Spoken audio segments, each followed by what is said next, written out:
Η μεθυστική περιπέτεια του Μπρούσκο ξεκινά. Έρωτες, πάθη και ίντριγκες ξανάρχονται στις οθόνες μας σε ένα νέο ταξίδι με απρόβλεπτες ιστορίες, καταιγιστικές εξελίξεις και συναισθήματα στο κόκκινο. Φέτος έχω την αίσθηση ότι θα παραλογιστούμε. Θα παραμεθύσουμε και θα απολαύσουμε ένα Μπρούσκο τρισδιάστατο. Στα 5 πρώτα επεισόδια θα έχουμε λύσει όλους τους γρίφους, θα έχουν γίνει όλες οι αποκαλύψεις και όπως γίνεται μια σκηταλοδρομία θα έχουμε ανοίξει καινούριες ιστορίες. Τι να περιμένει ο κόσμος που τόσο πολύ σας έχει αγαπήσει? Σε αυτή την ερώτηση δεν μπορούμε να απαντήσουμε ποτέ. Να περιμένει τα πάντα.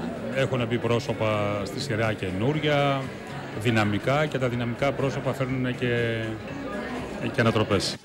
Με γυρίσματα στην Ελλάδα και την Κύπρο, αλλά και σε εξωτικούς και ευρωπαϊκούς προορισμούς, τα τοπία και ιστορίες αναλλάσσονται και ρέουν, όπως το παλιό καλό κρασί. Θα πω το σημαντικό, το μεγάλο ταξίδι στην Ταϊλάνδη με καινούρια εικόνα, εικόνες από εξωτική ομορφιά και πολύ μυθιστικό πάθος. Φοβερές εξελίξεις, πολύ δυνατά επεισόδια. Δημιουργεί σε εμάς που τα διαβάζουμε καθημερινά σχεδόν μια εξάρτηση να δούμε παρακάτω τι γίνεται. Μπρούσκο, άγριο.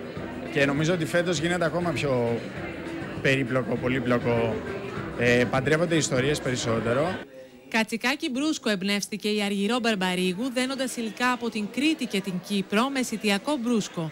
Ένα έντονο φαγητό για μια έντονη σειρά. Θα το καθιερώσετε στο μενού? Νομίζω πως ναι. Άμα βλέπεις τώρα 20 άτομα να κάνουν αρέσει.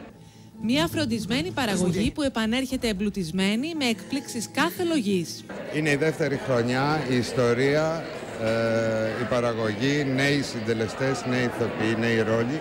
Νομίζω ότι θα είναι μια καλύτερη χρονιά για τον Μπρούσκο και για τον Αντένα. Είναι άνθρωποι που τους αξίζει, ξέρετε, εγώ θεωρώ ότι είναι και λίγο νομοτελειακό.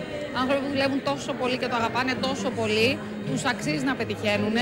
Το Μπρούσκο, που έχει μπει για τα καλά στις καρδιές του κόσμου, κάνει πρεμιέρα την Κυριακή στις 9 και 4 στον Αντένα.